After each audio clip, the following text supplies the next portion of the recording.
Alors, il y a deux écoles. L'une a plutôt tendance à mettre des dosages élevés et l'autre a plutôt tendance à mettre des plus petits dosages, 250 milligrammes par exemple. Qu'est-ce que tu en penses? Qu'est-ce que tu en dis? Alors ça, on peut très bien l'expliquer.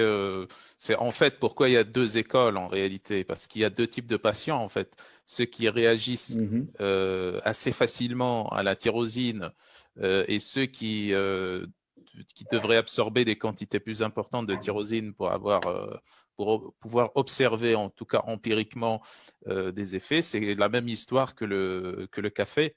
Il y en a ceux qui réagissent déjà au café avec une demi-tasse et d'autres qui doivent prendre beaucoup plus pour avoir les mêmes effets.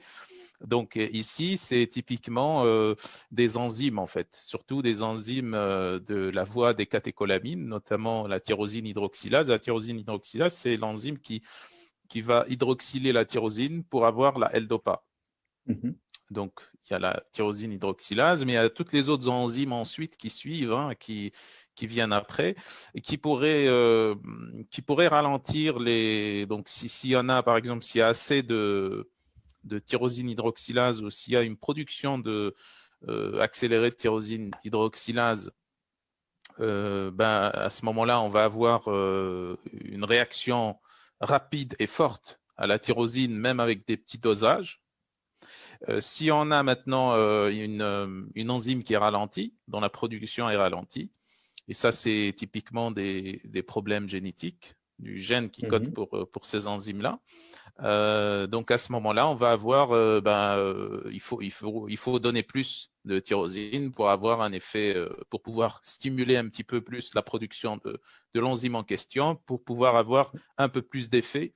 Et donc, c'est pour ça qu'on a ces deux écoles, en fait. Ce qu'on a réellement dans le terrain, deux observations cliniques. Mhm. Des patients qui répondent rapidement et des patients pour qui il faut augmenter les dosages. Donc, en général, si on prend les extrêmes, on a une école qui recommande des petits dosages, notamment autour de 250 mg. Mhm. 250 mg par jour, hein, je dis bien. Et puis, si on prend l'autre extrême, et puis on a des médecins ou des professionnels de la santé, surtout en général américains ou anglo-saxons en tout cas, qui vont conseiller jusqu'à 500 mg par kilogramme de poids de corps. Donc là, ce sont les deux extrêmes. Et puis, bien entendu, vous l'avez bien compris, l'idéal se situe entre les deux. Donc, Mhm. en général, c'est autour de 500 jusqu'à 500 mg, jusqu'à 2 grammes par jour. Donc, pas par kilogramme de poids, mais par jour. Donc, la Oui. totalité, la quantité totale de tyrosine. Et puis, voilà, il faut s'adapter aussi aux différents cas. Donc, si on donne 500 mg et que ça donne rien, ça veut dire que, voilà, il y a plusieurs raisons, mais ça pourrait être, ça pourrait être aussi probablement que la personne a besoin d'un peu plus de tyrosine pour avoir un effet par rapport à cette histoire de quantité suffisante ou non Mhm. d'enzymes. Donc, donc voilà un petit peu, et d'où l'intérêt d'avoir des produits qui sont bien dosés et d'autres produits qui sont un peu moins dosés pour pouvoir agir sur ces deux profils-là. Si c'est maintenant quelqu'un qui réagit assez rapidement, même à 250 mg, 250 mg par jour, si on lui donne un produit qui est dosé à 500 mg par gélule, Mhm. c'est compliqué Oui. voilà.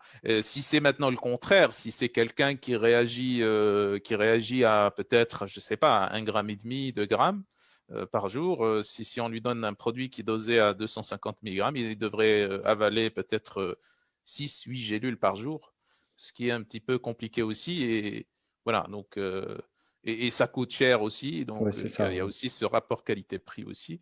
Donc voilà un petit peu. Donc il faut s'adapter en fonction des situations, et surtout, ce que je voudrais aussi expliquer ici, c'est qu'il faut absolument consulter un médecin ou un thérapeute formé, en tout cas un professionnel de la santé formé à ça, parce qu'il pourrait y avoir des effets indésirables, des interactions et d'autres choses.